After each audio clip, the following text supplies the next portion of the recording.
दोस्तों नमस्कार, स्वागत है आपका यूट्यूब चैनल एबी टेक में।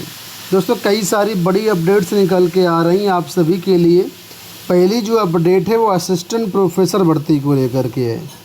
विज्ञापन संख्या 51 के तहत 2022 में जो असिस्टेंट प्रोफेसर भर्ती आई थी, इसकी परीक्षा अभी हाल ही में 2026 में हुई। रिजल्ट भी जारी किया गया। फाइनली इस भर्ती पर सुप्रीम कोर्ट से रोक लग चुकी है।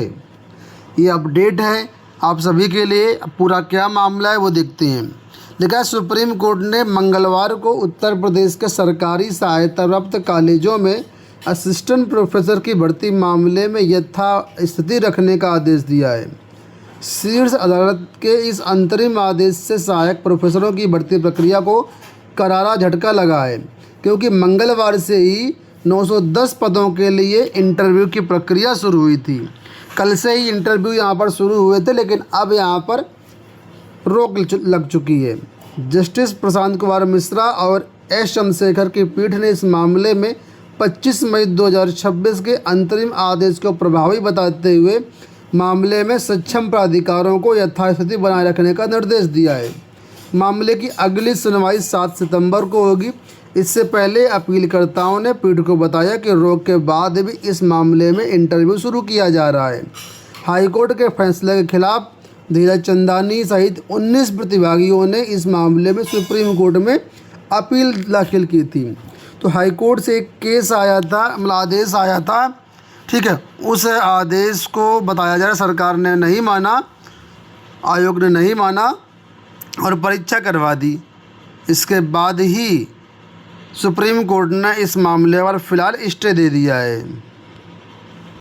इसके साथ ही दोस्तों कल शिक्षा सेवा चयन आयोग ने भी अपना पहला विज्ञापन जारी कर दिया है। शिक्षा आयोग से नए विज्ञापन जारी होना शुरू हो चुके हैं।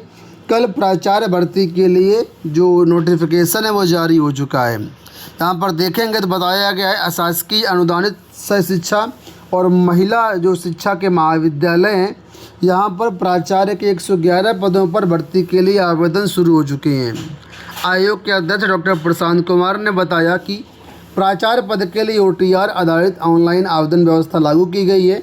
ऑनलाइन आवेदन करने की अंतिम डेट 20 अगस्त है और फॉर्म में सुधार की डेट 23 अगस्त है और भर्ती परीक्षा 24 सितंबर को प्रस्तावित है। तो 2 महीने के अंदर पूरी भर्ती आपकी परीक्षा हो जाएगी, ठीक है। तो इसके लिए डिटेल्ड वीडियो कल हमने बना दिया हुआ है, आप देख सकते हैं और आयोग की वेबसाइट पर जाकर के आवेदन भी कर सकते हैं। इसी के साथ यहाँ पर अपडेट है कि भर्ती का विज्ञापन जल्द जारी करने की मांग। अशासकीय सहायता प्राप्त विद्यालयों में कक्षा 6 से 8 तक के शिक्षकों की भर्ती का विज्ञापन कई वर्षों से जारी नहीं होने पर प्रतियोगी छात्रों ने नाराजगी जताई है। तैयारी करने वाले प्रतियोगियों की आस टूटती जा रही। प्रतियोगी छात्र नेताओं दिनेश यादव, सुनील कुमार, अवनीश यादव ने अपर शिक्षा निदेशक माध्यमिक को ज्ञापन सौंपकर जल्द भर्ती प्रक्रिया पूरी करने की मांग की है। तो ये जूनियर एडेड में जो भर्ती होती है 6 से 8 की, उसकी यहाँ पर बात हो रही है कि जल्द से जल्द इसका विज्ञापन जारी किया जाए। परिषदीय स्कूलों के शिक्षकों के लिए विशेष TET जल्द। यूपी में परिषदीय प्राथमिक व उच्च प्राथमिक स्कूलों के ऐसे 1.42 लाख शिक्षक जो टेट पास नहीं हैं, उनके लिए अब जल्द ही विशेष TET आयोजित की जाएगी। विभाग की ओर से इन शिक्षकों के साथ ही दिव्यांग छात्रों को पढ़ाने के लिए रखे गए विशेष अध्यापकों के लिए भी विशेष TET आयोजित करने के निर्देश दिए गए हैं। बिहार से शिक्षक भर्ती विज्ञापन को लेकर के अपडेट आ गई है कि चौथे चरण में शिक्षक भर्ती की अधिसूचना इसी महीने है। लिखा है कि राज्य के सरकारी स्कूलों में शिक्षकों की कमी जल्द ही दूर होगी। शिक्षा विभाग चौथे चरण यानी TRE-4 की शिक्षक नियुक्ति के लिए अधिसूचना इसी महीने के अंत तक बिहार लोक सेवा आयोग को भेज देगा। विधानसभा में मंगलवार को प्रश्नोत्तर काल के दौरान मुख्यमंत्री सम्राट चौधरी की मौजूदगी में शिक्षा मंत्री मिथिलेश तिवारी ने घोषणा की। उन्होंने कहा कि इसी महीने जो है अधिसूचना चली जाएगी और संभवतः अगले महीने तक बिहार में TRE-4 का विज्ञापन जारी हो सकता है। आपको बता दें, बिहार में चौथे चरण के अंतर्गत प्राथमिक, माध्यमिक, मध्य स्कूल और उच्च माध्यमिक स्कूलों के शिक्षकों की नियुक्ति होनी है। इसमें करीब 40 से 45 हज़ार पद बताए जा रहे हैं। तो ये वैकेंसी काफ़ी दिनों से बहुप्रतीक्षित है।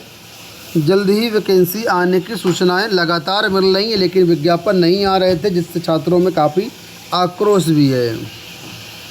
दिल्ली में चल रहे धरना प्रदर्शन आंदोलन का नज़ारा आपने 20 जुलाई को देखा होगा, लेकिन उसके बाद भी छात्रों का प्रदर्शन ख़त्म नहीं हुआ, क्योंकि छात्रों की मांगें ही नहीं मानी गई। अब दिल्ली के जंतर मंतर पर दोबारा विरोध प्रदर्शन का सेकंड लेवल शुरू हो चुका है, और सेकंड लेवल में सिर्फ छात्र ही नहीं, एमपी भी प्रदर्शन करते हुए नज़र आ रहे हैं। फ़िलहाल यहाँ पर तस्वीरें आप लोग देख ही सकते हैं। इसके साथ ही यहाँ पर भी देखिए कि जंतर मंतर पर बड़ा हुआ आंदोलन, पहले से ज़्यादा जुटे प्रदर्शनकारी। तो पूरे देश से इस जंतर मंतर पर छात्र आ चुके हैं, और पहले से ज़्यादा भीड़ बताई जा रही है यहाँ पर। हालांकि पुलिस जो है जंतर मंतर खाली करवाने पर जुटी थी, लेकिन छात्रों के आगे पुलिस की एक भी नहीं चली।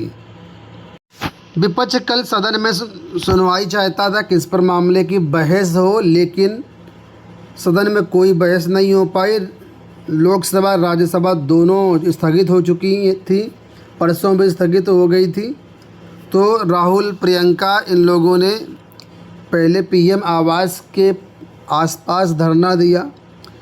इसके बाद और भी विपक्षी दलों के नेता वहां पर पहुंचे। इसके बाद जो हुआ वो आपके सामने स्क्रीन पर है कि प्रियंका गांधी, राहुल गांधी, अखिलेश यादव और भी कई लोगों को पुलिस ने हिरासत में ले लिया, डिटेन किया, और अंत में रात में इनको रिहा कर दिया गया। एक अपडेट यहाँ पर है कि संसद में पेपर लीक पर चर्चा के लिए बिरला से मिले विपक्षी नेता। लोकसभा अध्यक्ष ने कहा कि सरकार ने बोलने का मौका नहीं दिया, पर मुद्दा दबने नहीं देंगे। तो आप लोग देखते ही होंगे कि सरकार जैसे विपक्ष इस मुद्दे पर वार्ता शुरू करना चाहता है, शोर शराबा तो होगा ही होगा। जाहिर सी बात है, जब विपक्ष मांग रखेगा तो शोर शराबा होगा ही। इसी पर जो है सदन स्थगित हो जाता है।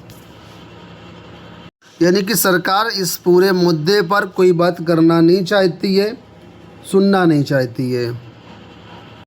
देखिए, इस्तीफ़ा तो अलग की बात है, वो बाद का मैटर है, लेकिन पहले जो छात्रों की आवाज़ है वो सुनना चाहिए। जो नेता कह रहे हैं उनकी बात सुनना चाहिए। ठीक है, सबसे बड़ा मुद्दा तो यही है कि इतने दिन धरना प्रदर्शन चला, आखिर छात्रों की बात सुनी क्यों नहीं जा रही है? सरकार की तरफ से कोई आंदोलन में क्यों नहीं आया कि छात्रों की बात सुने? दोस्तों, ये हो गई आज की सारी सूचना। इस वीडियो में इतना ही। धन्यवाद।